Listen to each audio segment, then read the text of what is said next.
Azərbaycanda bəzi vətəndaşlar pensiya yaşına az qalmış bu və ya digər səbəblərdən işsiz qalırlar. Belə olan halda onlar 25 illik staj və sosial sığorta ödənişlərini tamamlaya bilmirlər.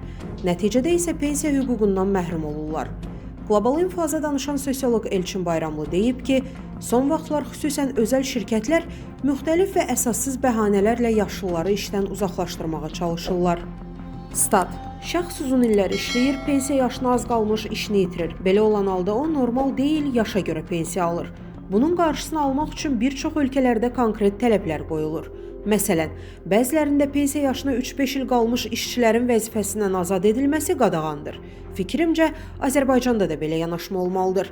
Qanunda qəti tələb qoyulmalıdır. Çox ciddi əsaslar olmasa, vətəndaş cinayət törətməsə, müəssisəyə qəsdən ağır zərər vurmasa, pensiya yaşına minimum 3 yaxud 5 il qalmış, onların işdən çıxarılması qadağan olunmalıdır. Statın sonu. Əziz izləyicilər, xəbərlərdən məlumat almaq üçün kanalımıza abunə ola bilərsiniz.